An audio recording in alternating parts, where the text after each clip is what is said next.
Hello, welcome back to my channel. My name is Adrienne and today I'm doing a book tag. I haven't done a reading tag in so long, but I saw Lucifer's Library post this tag and I said that I kind of wanted to do it and she said then do it, so she basically tagged me. So let's jump into the questions. First one, how many books is too many in a book series? I have read 21 books in the Women's Murder Club series by James Patterson. I think I read 14 of the Alex Cross books, which that has to be on book 40 by now. I sometimes can't see the limit. Although James Patterson I feel like should be done because he's not doing it well anymore. But if I were to love a book series, you could put 100 books in it. I would be so happy. I would love, like, I really want to get into Robin Hobb because she has a lot of trilogies that connect, so really it's like a 20 book fantasy series. I love long series, even though I'm terrible at even finishing trilogies. But the reason I don't finish trilogies is because I don't like the end of things. So if there's a 20 book series, I'll at least read 19 of them. Question 2, how do you feel about cliffhangers? This kind of ties into my feeling about series. Sometimes I have trouble continuing a series because the last book left on a big cliffhanger. And when there's a cliffhanger that changes everything, sometimes it scares me. It'll make me anxious. I'll be worried about, oh no, the book is gonna completely change. The series is gonna be different than I want it to be. What I enjoyed from book 1 isn't gonna be in book 2 because of this massive change or, you know, dramatic thing. So big cliffhangers scare me. Mild cliffhangers that are just enough to keep me intrigued are good. And I guess if there's no cliffhanger, I'm even less likely to pick up a series. Basically, I have 30 reasons why I don't continue series, except for garbage ones like the Women's Murder Club series. So I'm torn on the cliffhangers. Number 3, hardback or paperback.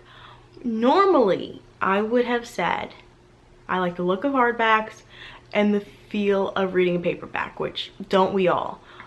But in the last year, I got this thing. I'll link it down below if you're interested. It's called Flippy. This is actually for like tablets, phones, mainly tablets because it's huge. But it fits books on it. The main reason I don't like reading hardcovers physically is because they're heavy and hard to read like when you're laying down. And guess what? This has fixed that problem.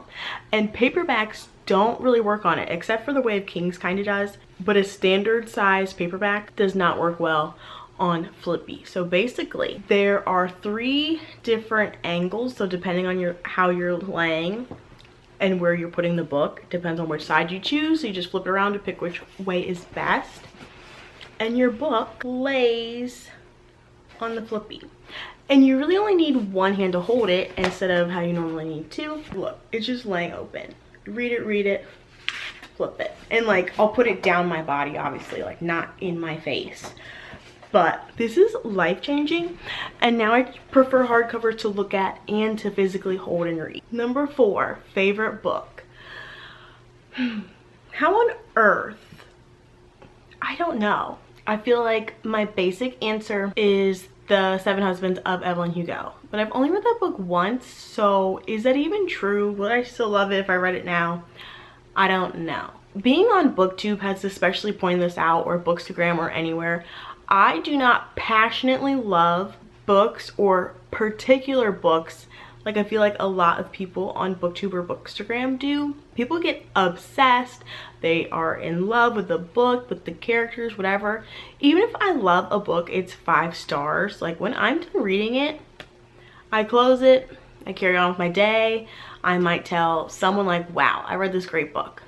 I might think about it later, but give me a month, even if I loved it, I'm just like, eh. Like Evelyn Hugo, I'm like, yeah, I loved it, but is that good? Addie LaRue, loved it, but is it like a favorite? Like I don't even like calling books my favorite because I just don't feel that passionately about it. I love Big Magic. Can you see her up there? By Elizabeth Gilbert. I've reread that multiple times and it gives me this feeling of inspiration, motivation, and like comfortability with just being a human. So I love that reading experience and I highly recommend Big Magic. if you have any interest in being creative, or even not being creative, just like being a human, you are creative. So Big Magic is amazing. The Traveler, or what's it called? The Fourth Realm trilogy, I used to say is my favorite, but I haven't read it in 10 years, so I don't know. But yeah, I don't know what my all-time favorite book is. My least favorite book, what's my least favorite book? I hated The Wives by Taryn Fisher. Again, I don't feel that passionately about singular books. I love books in general.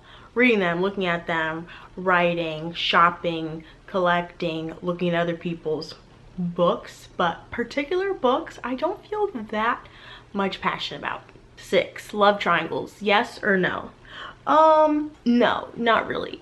I find it hard to believe because maybe if love triangles were more often like someone you've known for a long time that you're kind of in love with, but then also a fresh person that you're kind of into, but I find it really hard to believe when someone falls for 2 people at the same time. Like, how? That doesn't, how do you have the same feeling? You know, if there was like an old type of love and a new type of love, like at least 2 different kinds at the same time, maybe.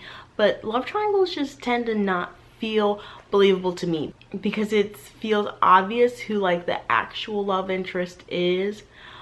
But I will say I love in the Throne of Glass series how there's like a bit of believable feelings for multiple people. Things end, things begin, you realize why that didn't work out, why this is better fit. Like, I do like that love triangle, but mainly no. The most recent book you just couldn't finish. I've DNF'd multiple books. Okay, I'll say Come With Me by Ronald Malfi. And I was so upset that I couldn't finish it. I only got 60 pages in, but it was so boring. A book you're currently reading? Currently reading The Lost Apothecary by Sarah Penner. Look, there's a bug on the back. It's okay. It's slow. It's not that exciting, but sometimes that's what I want. Like, it's just a comfortable book. One timeline is a woman, present day, having she just found out that her husband's cheating on her. She goes to London. She has a history degree and is studying this glass jar that she found from an old apothecary. And then we're in 1790s London.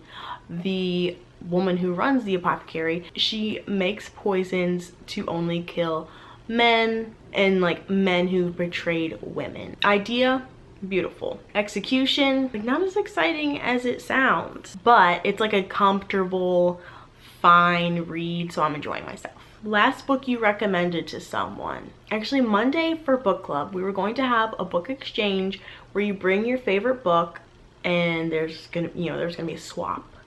And I'm so sad because I got a cold and you can't have colds in public anymore, so I did not go. And I bought a copy of Addie LaRue for the book exchange. Like I said, not my favorite book, but like a favorite, and I feel like a book that a lot of people would like, especially the girls that I've talked to at book club. I feel like some of them would definitely enjoy it. Now it's just sitting in my car, but that was gonna be the book I recommend because I was bringing it to the book exchange, so oops. Number 10 is the oldest book you've read. Oldest by publication date.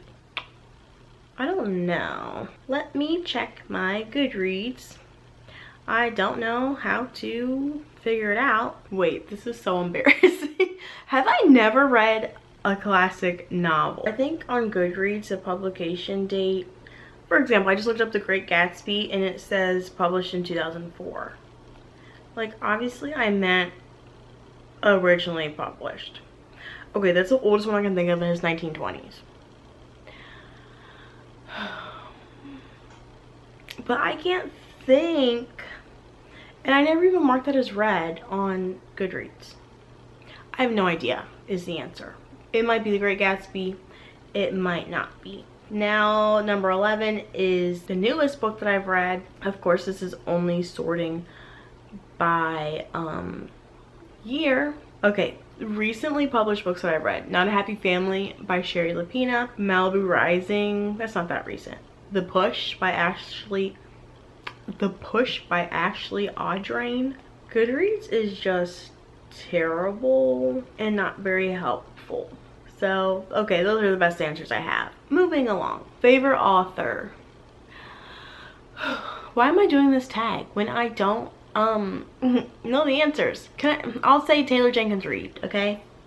Brandon Sanderson, even though I'm not in love with all of his books, I love him as an author, a human, an artist. Even though I actually recently downgraded my rating of The Way of Kings to a 4 because that just felt more true in my soul, and I didn't realize I felt like I didn't know that I could rate The Way of Kings less than 5 stars, and the 5 was out of respect, but I lowered it to a 4.